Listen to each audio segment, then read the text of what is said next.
গল্পটি সান্তিয়াগো নামের এক সাধারণ রাখাল ছেলের, যে তার ভালোবাসার ভেড়ার পাল আর স্পেনের নিশ্চিন্ত জীবন ছেড়ে পাড়ি জমায় এক অনিশ্চিত যাত্রায়। তার লক্ষ্য সুদূর মিশরের পিরামিডের নিচে গুপ্তধন খুঁজে বের করা। সাহারা মরুভূমির ধূলিঝড়, অচেনা মানুষের ভিড় আর অ্যালকেমিস্ট বা জাদুকরের সান্নিধ্যে এসে সে আবিষ্কার করে আসল গুপ্তধন সোনা বা রূপা নয়, বরং জীবনের এই যাত্রা পথই আসল গুপ্তধন। এই বইটি প্রকাশিত হওয়ার পর 1 বছরে মাত্র 1 কপি বই বিক্রি হয়েছিল। সেই বইটাই আজ পৃথিবীতে 80টা ভাষায় অনুবাদ করা হয়েছে। Oprah Winfrey, Shahrukh Khan, Will Smith এবং আমেরিকার সাবেক প্রেসিডেন্ট বিল ক্লিন্টন যে বইটির অকল্পনীয় তারিফ করেছিলেন। এই বইটি আপনাকে শেখাবে মানুষের জীবনে পার্সোনাল লেজেন্ড বা জীবনের আসল লক্ষ্য খুঁজে বের করা কতটা জরুরি। বইটিতে লেখক এক চমৎকার সত্য তুলে ধরেছেন। যখন কোনো মানুষ মন থেকে কোনো কিছু পেতে চায়, গোটা মহাবিশ্ব তাকে সেই স্বপ্ন পূরণে সাহায্য করার জন্য মরিয়া হয়ে ওঠে। এই বই থেকে আরও শিখবেন জীবনের প্রতিটি ঘটনা, হোক ভালো বা খারাপ, সেগুলো আসলে আমাদের স্বপ্নের গন্তব্যে পৌঁছানোর এক একটি ইশারা মাত্র। এবং সত্যিকারের ভালোবাসা কখনো মানুষকে তার স্বপ্ন থেকে আটকে রাখে না, বরং স্বপ্ন জয়ে অনুপ্রেরণা দেয়। এই অডিও বুকটি শোনার জন্য আমন্ত্রণ রইল। এই অডিও বুকটি একক ব্যবহারের জন্য, অর্থাৎ কারো সাথে শেয়ার করা বা বিক্রি করার জন্য নয়।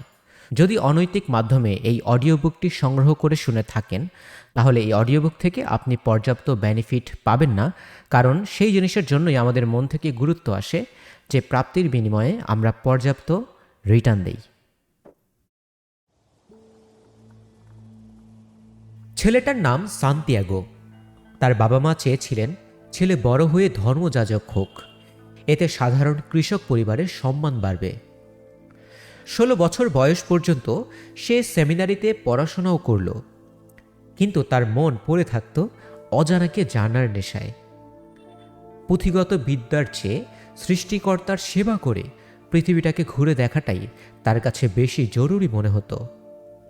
একদিন সাহস করে সে তার বাবাকে মনের কথাটা বলেই ফেলল। সে পাদ্রী হতে চায় না, সে বিশ্ব ভ্রমণ করতে চায়। তার বাবা তাকে বোঝানোর চেষ্টা করলেন যে ভ্রমণের বিলাসিতা কেবল ধনীদেরই সাজে, কিন্তু সান্তিয়াগো তার স্বপ্নে অটল।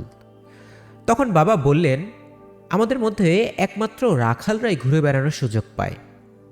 উত্তর শুনে ছেলের মুখে খুশির ঝিলিক, তবে আমি রাখালই হব।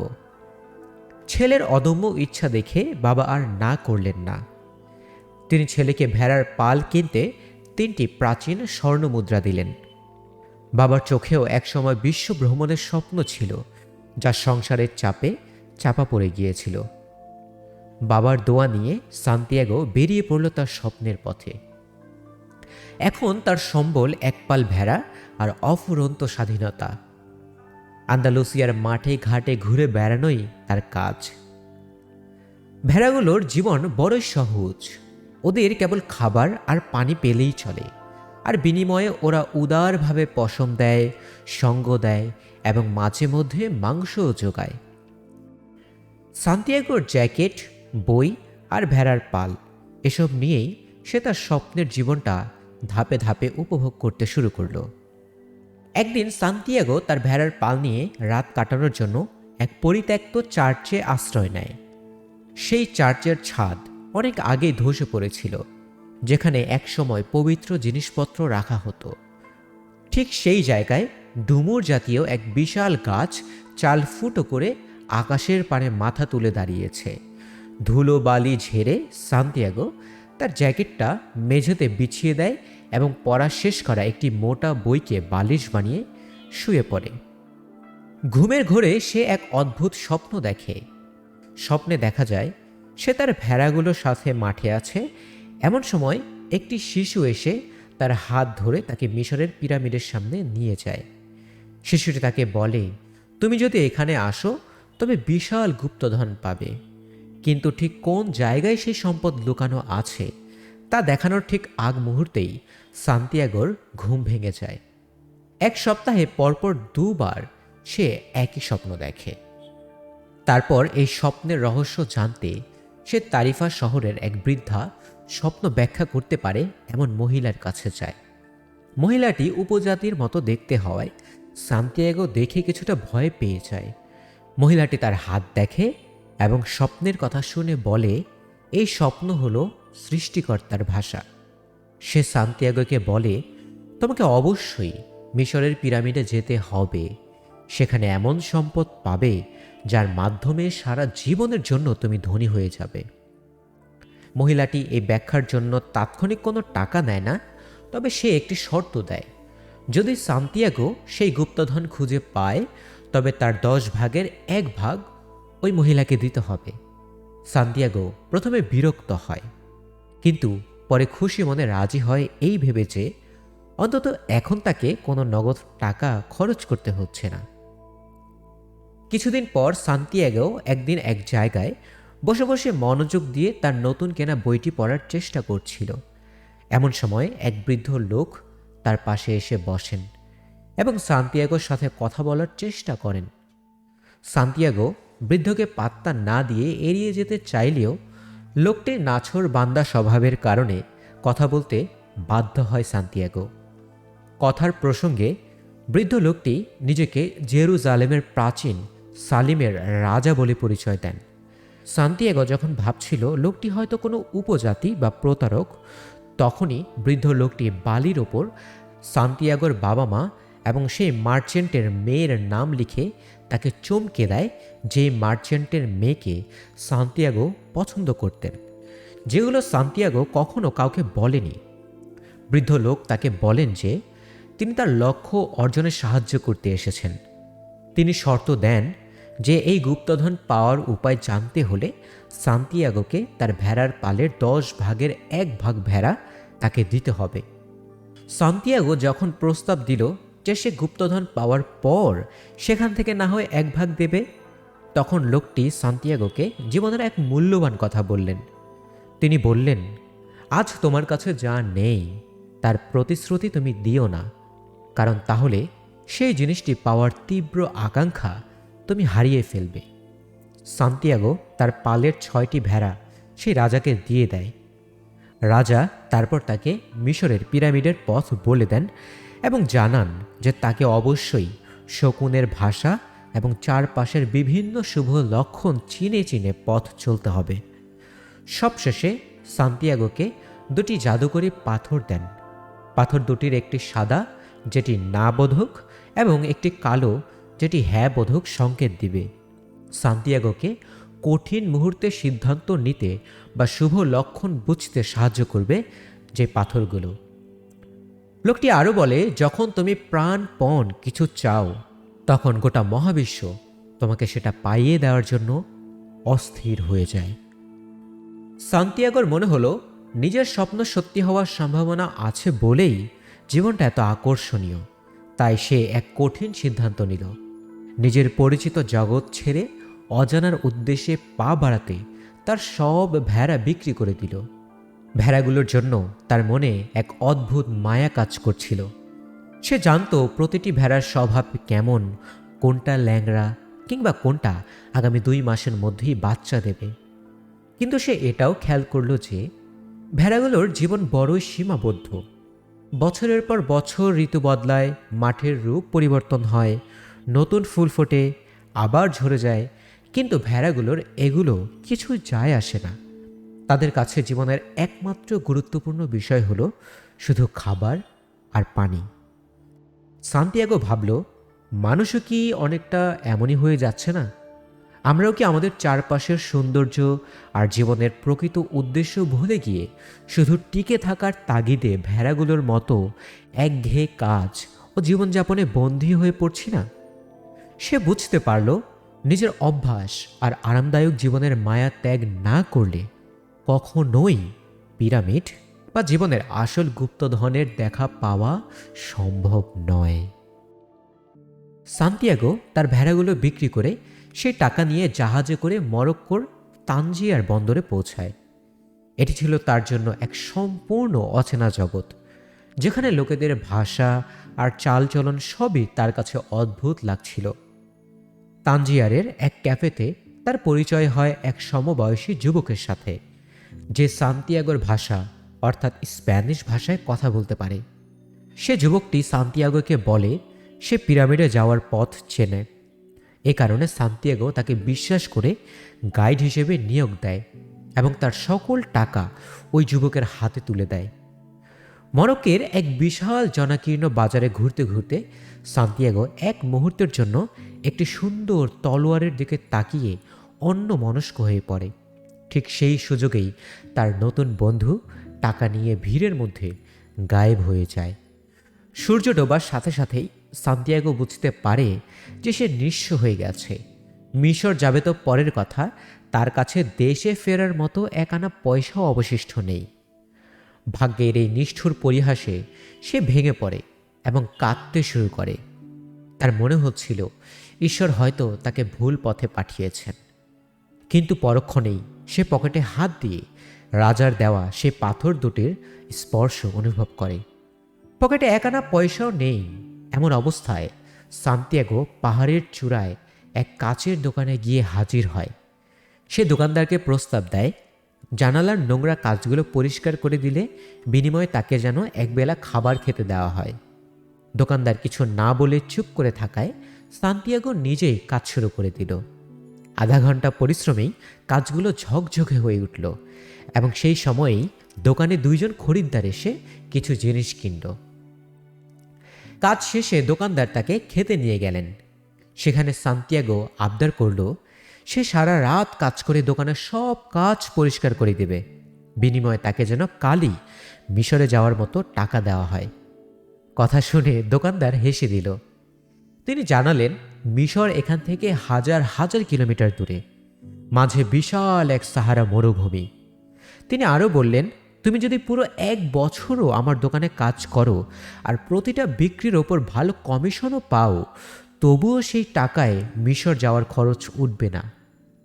এই নিষ্ঠুর সত্য শুনে সান্তিয়াগোর সব আশা যেন নিভে গেল। এক মুহূর্তের জন্য মনে হলো সব স্বপ্ন আর অভিযান হয়তো সেখানে শেষ। কিন্তু হার না মেনে সে এক নতুন সিদ্ধান্ত নিল। সে ভাবল মিশর যদি অত দূরেই হয় তবে সে আপাতত এই দোকানেই কাজ করবে, যাতে অন্তত কিছু টাকা জমিয়ে আবার নতুন করে কয়েকটা ভেড়া কিনতে পারে। সান্তিয়াগো সেই দোকানে কাজ করা শুরু করলো এবং দ্রুতই তার বুদ্ধিমত্তা দিয়ে ব্যবসার রূপ বদলে দিল।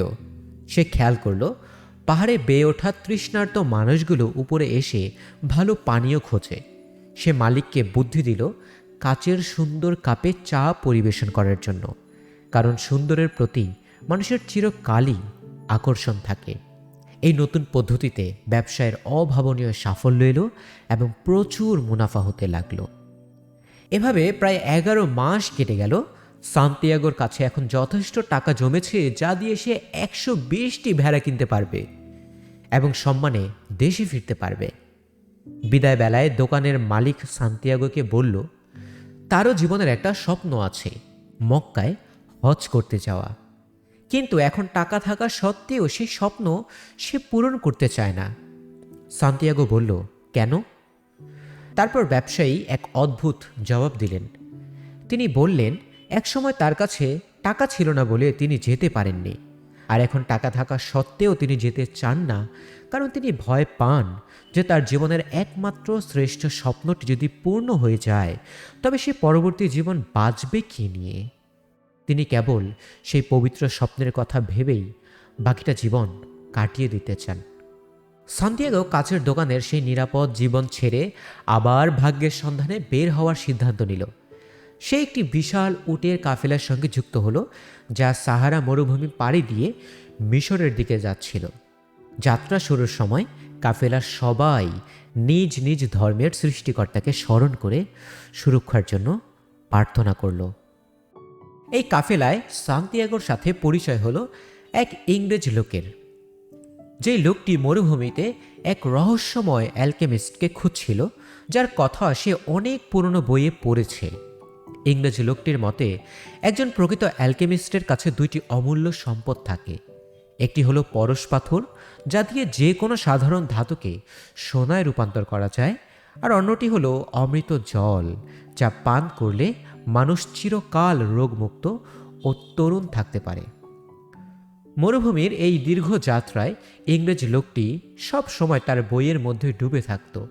অন্যদিকে সান্তিয়াগো বই ফেলে মরুভূমির নীরবতা এবং বাতাসের ভাষা বোঝার চেষ্টা করছিল। সে বুঝতে পারল জ্ঞান অর্জনের জন্য কেবল বই পড়াই যথেষ্ট নয়, বরং চারপাশের জগৎকে গভীরভাবে পর্যবেক্ষণ করতে হয়। মরুভূমির বিশালতা তাকে শিখিয়ে দিয়েছিল যে পৃথিবীর সব কিছুর মধ্যেই একটি ভাষা আছে, এবং সেই বিশ্বজনীন ভাষা বুঝতে পারলেই জীবনের গভীর রহস্য ভেদ করা সম্ভব। মরুভূমির পথে কাফেলা অনেক দূর এগিয়ে চলল।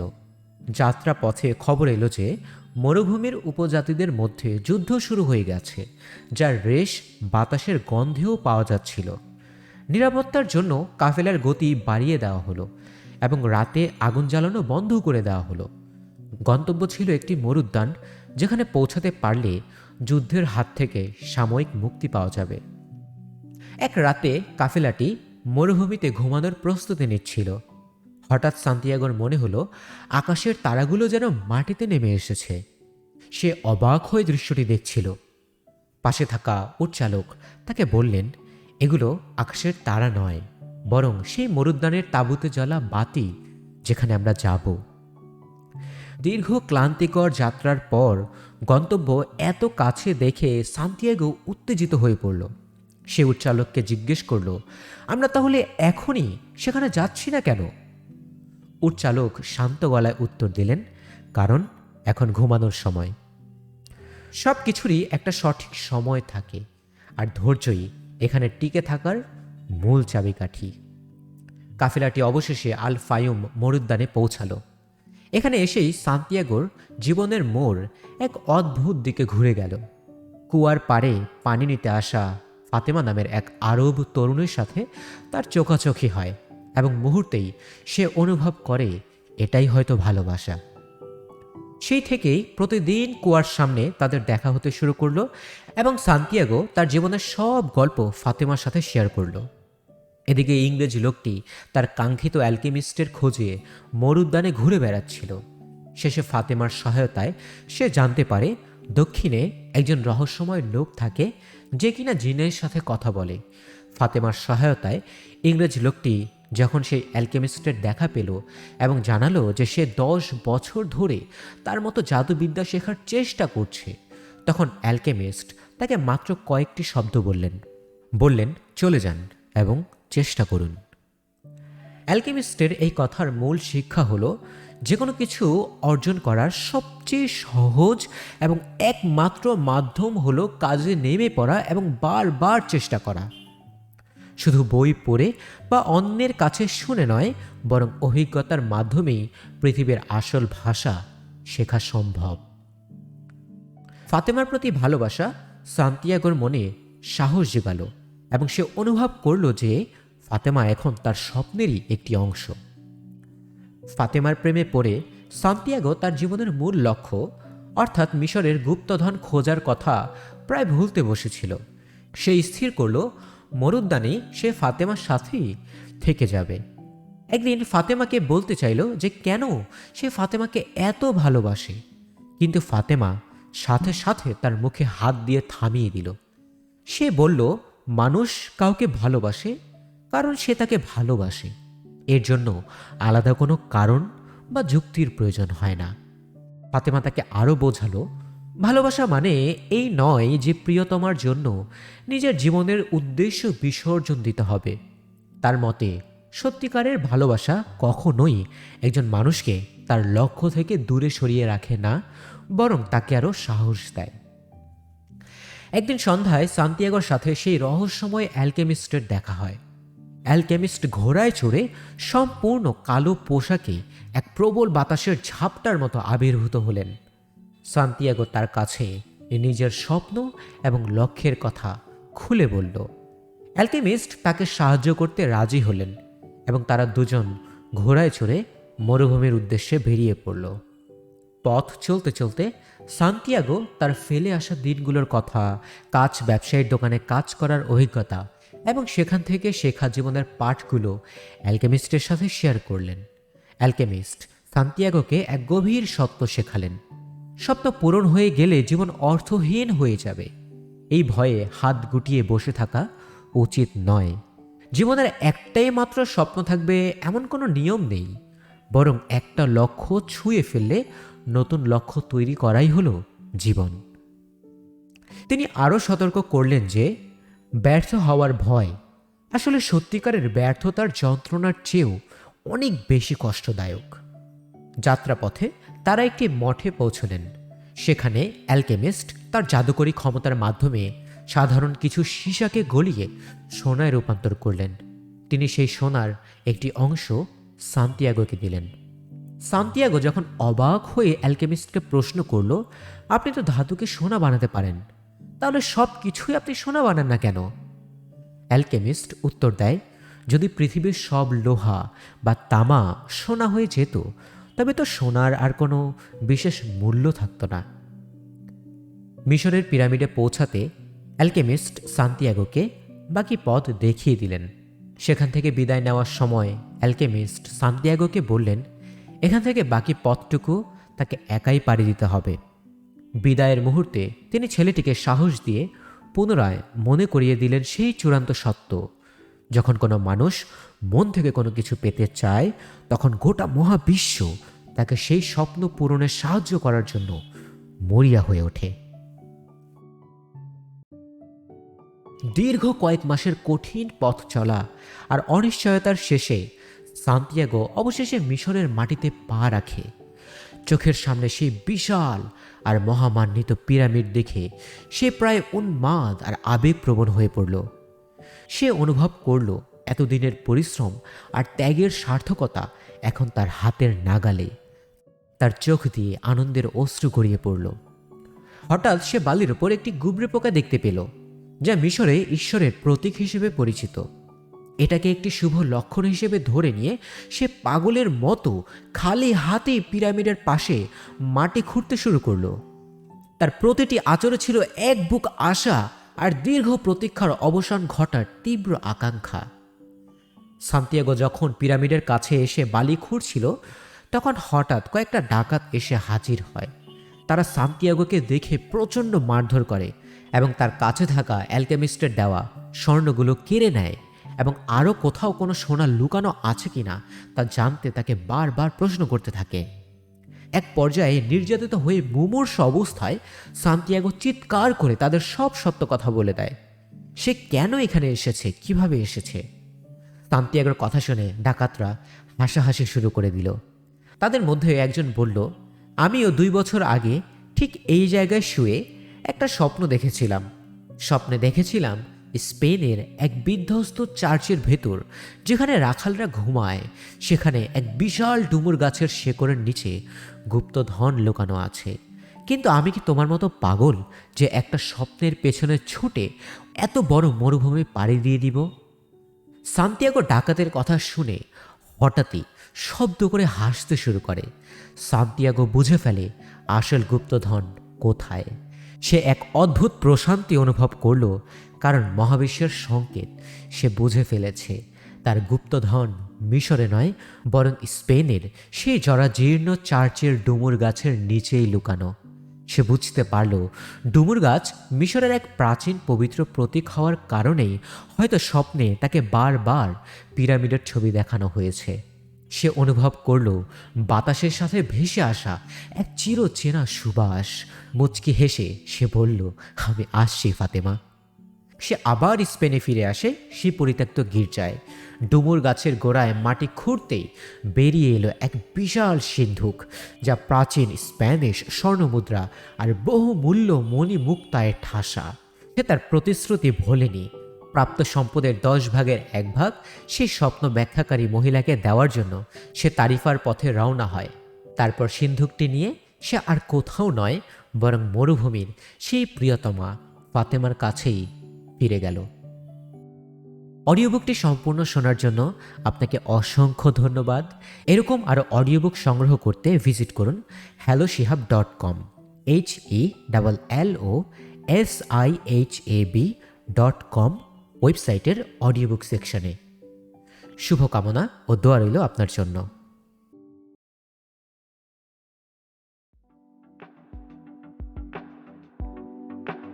শুনতে শুনতে শেষ হয়ে গেল আমাদের আজকের গল্প। যারা এখনও অডিও বুক বাই মেহেদি চ্যানেলটি সাবস্ক্রাইব করেননি, অনুরোধ থাকবে চ্যানেলটি সাবস্ক্রাইব করে বেল আইকনটি অন করে দিবেন। আপনাদের জ্ঞাতার্থে একটা কথা জানিয়ে রাখি, অনেকেই আমার গল্পগুলো শুনছেন, ভালো লাগছে আপনাদের, সেটা আপনাদের মন্তব্য এবং শেয়ার দেখে বুঝতে পারি। তবে আপনারা সাবস্ক্রাইব করছেন না, এটা কিন্তু খুবই দুঃখজনক ব্যাপার। অনেক কষ্ট করে আপনাদের জন্য গল্প উপহার দেওয়ার চেষ্টা করি। যদি ভালো লেগে থাকে তাহলে অবশ্যই বন্ধুবান্ধব এবং পরিবার পরিজনদের সবার সাথে শেয়ার করবেন এবং আমাকে সাপোর্ট করবেন। এবং অবশ্যই মনে করে সাবস্ক্রাইব করতে ভুলবেন না যেন। মন্তব্য করে আপনাদের মনের কথাগুলো আমাকে জানাবেন এবং কেমন গল্প শুনতে চান অবশ্যই আমাকে জানাতে পারেন।